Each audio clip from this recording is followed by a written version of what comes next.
Life is not a collection of concepts.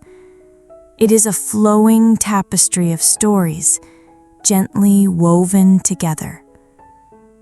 Each story is a mirror, quietly reflecting your heart in this very moment. And when your heart is still, you may begin to hear the teaching hidden between the lines. Tao of Healing invites you into the world of Zen stories, simple, sincere, and quietly profound, shared by Ajahn Brahm, a beloved forest monk and abbot of a small monastery in Perth, Australia. If these stories bring a moment of peace to your day, we warmly invite you to subscribe and join us in nourishing the soul, one breath at a time. Story 1: The Two Crooked Bricks. Back in 1983, we had just bought a piece of land to build a monastery. We were broke and in debt. There were no buildings, not even a shed. For the first few weeks, we slept on old doors we salvaged from a junkyard, propped up on bricks at each corner. The abbot had the best door, flat and smooth. Mine had a hole where the doorknob used to be. I joked that I didn't need to leave my bed to go to the toilet, but in truth, the cold wind crept up through that hole at night, and I barely slept. We couldn't afford builders, so I had to learn to build, from foundations to bricklaying to plumbing. I had been a theoretical physicist and a school teacher. I had never worked with my hands, but I had patience and time, so I gave it my all. My first brick wall took days. I carefully laid one brick at a time, smoothing the mortar, tapping gently to align it, adjusting again and again. When it was done, I stepped back proud until I saw it. 2 bricks, crooked, badly aligned. All the other bricks were perfect, but those 2 ruined the entire wall. I wanted to knock it down, start over, but the abbot told me to leave it. Whenever I showed visitors around the monastery, I'd steer them away from that wall. I hated it. I was ashamed. Then one day, months later, a visitor said, "That's a beautiful wall." I stared at him. "Are you blind? Can't you see those 2 crooked bricks?"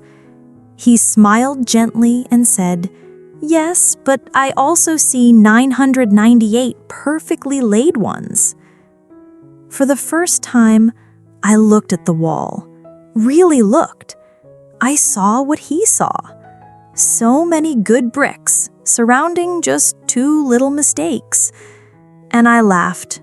That wall was beautiful. Today, after more than 20 years, that wall is still standing, and I can't even remember where those 2 crooked bricks were. So many people end relationships, walk away from friendships, or fall into despair because all they see are the 2 bad bricks. But there are always more good bricks in ourselves, in others. And if we can shift our gaze just a little, we may stop trying to tear everything down and simply see the quiet beauty that's already there. Story 2: The Perfect Garden. Zen gardens in Japan are famous for their quiet beauty, rich in feeling, yet profoundly simple. One such garden was said to be the most beautiful of all. People came from across the country just to see it. An early morning, an old monk arrived. He wanted to understand why this garden moved people so deeply. So he hid behind a bush and watched. A young monk emerged from the temple carrying 2 baskets. For 3 hours, he carefully picked up fallen leaves and twigs beneath a large plum tree. Each one he turned over gently in his hand. If it was fit for the garden, he placed it in the first basket. If not, it went into the second, for compost. When he was done, he took a break, drank some tea, and began the second half of his work. Slowly, with calm focus, he placed each chosen leaf and twig back into the garden. One by one, he adjusted them, rotating, moving, stepping back, then forward, until every piece felt just right. His attention to detail was unmatched. His eye for natural beauty, extraordinary. When the garden was finished, it looked flawless. That's when the old monk stepped out from behind the bush. "Well done," he said with a knowing smile. "Truly well done. Your effort is admirable. And this garden? This garden is almost perfect." The young monk froze. His face went pale. "Almost perfect?" he stammered. "Please, master, show me how to make it truly perfect."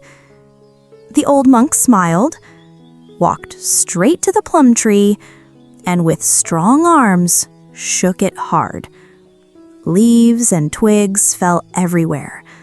Then he stepped back, looked around at the mess, and said, "Now your garden is truly perfect." Perfection doesn't mean without flaw. Sometimes it takes a single falling leaf to remind us of the beauty in what's imperfectly alive. Story 3: The Fool's Way to Relax. I once shared this story at a Friday night talk in Perth. That Sunday, a very grumpy father came to see me. He had attended the talk with his teenage son, and the next night, when the boy wanted to go out, the father asked, "Did you finish your homework?" The boy replied, "As Ajahn Brahm said at the temple, what's done is done. See ya, Dad." So the following Friday, I told another story. Most homes in Australia have gardens, but few people know how to actually relax in them. For many, the garden is just another to-do list. The first type of gardener decides, "I'll finish all the chores, then I'll relax." They trim, rake, water, sweep, but the work is never really done. So they never truly rest. Have you noticed that in our culture, the only people who rest in peace are in cemeteries? The second gardener thinks they're smarter. They skip the chores and sit with a magazine, flipping through glossy pictures of nature. But they're not present with the real garden. The third gardener tries to sit quietly, but within seconds, their mind starts racing. The lawn needs mowing, the bushes are wild. If I don't water those flowers, they'll die. Maybe I should get a new pot for that corner. They're not resting. They're planning. Finally, there's the wise gardener. They look around and say, "Yes, there's work to be done, but not now." They set it all down. They sit, breathe, and enjoy the garden, just as it is. Perhaps, behind a nearby bush, an old Zen master is watching, ready to step out, give the plum tree a good shake, and say, "Now your messy little garden is perfectly imperfect." When we know how to rest in the garden outside, we learn how to rest in the garden within. Even when it feels overgrown, even when it feels overwhelming, sometimes 15 minutes of true rest is the most sacred act of all. Dear friend, maybe your life too has its two crooked bricks, a garden scattered with leaves, or a corner of the heart that feels too messy to love. But if you pause, just for a breath, you might see that everything is already enough to smile. Zen is not somewhere far away. It's right here, in the way you choose to see. If these stories brought even a moment of stillness to your heart, we warmly invite you to stay with us. Subscribe to Tao of Healing and let your soul rest here, whenever it needs to come home.